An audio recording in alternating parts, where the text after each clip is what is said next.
محمد باقر محمد باقروف یکی از لیدرهای غیر رسمی ولایت مختار کوهستان بدخشان خبر مورد حمله مسلحانه قرار گرفتنش را تصدیق کرد و گفت از دستش تیر خورده است.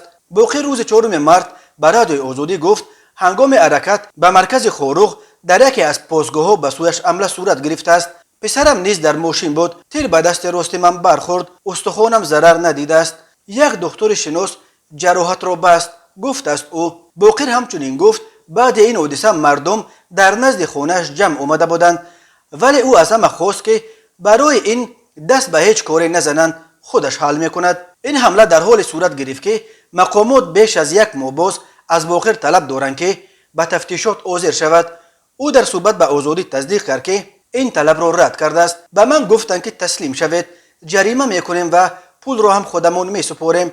قبول نکردم. حتی واخوری با یگان گنرال را قبول نکردم، گفت است او. در همین حال شریف نظرزاده سردار ریاست کارهای داخلی بدخشان به آزادی گفته است که از حادثه حمله به باقر خبر ندارد. به ما در این باره یگان مراجعت نشده است.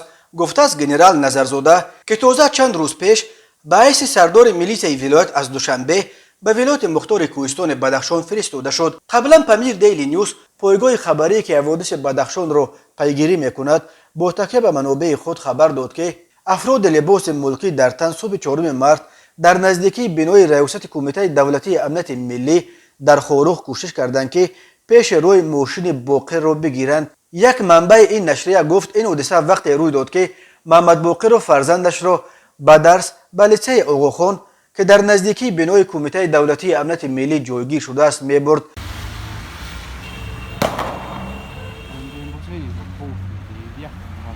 در او یک ماشین نامعلوم کوشش کرده است که روی باقر را بندد، ولی او توانست که از آن عبور کند. بعد این افراد ناشناس لباس ملکی در تن از ماشین برآمده به طرف ماشین باقر تیر پراندند. اما شاهد دیگر حادثه گفته است که آن نفران به هوا تیرخوری کردند، نه به سوی ماشین باقر. معلوم نیست که آن نفرانی که کوشش بازداشت باقر را کردند از کدام نهاد قدرتی بودند.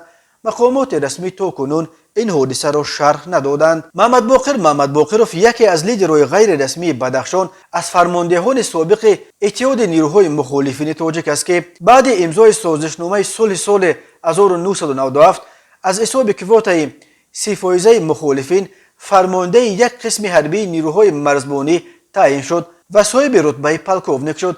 به ضد باقر اخیراً با اتهام تأخیر و لطکوب نماینده دولت پرونده جنایتی کشودند. مقامات حفظ حقوق در پی کشودن پرونده های جنایتی به ضد باقر و طرفدارانش از وی طلب دارند که به تفتیشات حاضر شود و همچنین 6 ساکن دیگر برخورق را که به لطکوب کارمندان میلیسه و امنیت در روزهای اعتراضهای 25-28 نوامبر در خوروغ عیبدار میشوند بسپارد. باقر این طلب را قبول نکرد و اینک بیش از یک ماه با ساکنان خوروغ نگران راه اندازی عملیات مخصوص برای بازداشت باقر و طرفداران او میباشند. ساکنان برای ممانعت به این در راههایی که به سوی خانه باقر میبرند نوبتداری شبانه روزی تشکیل کردند.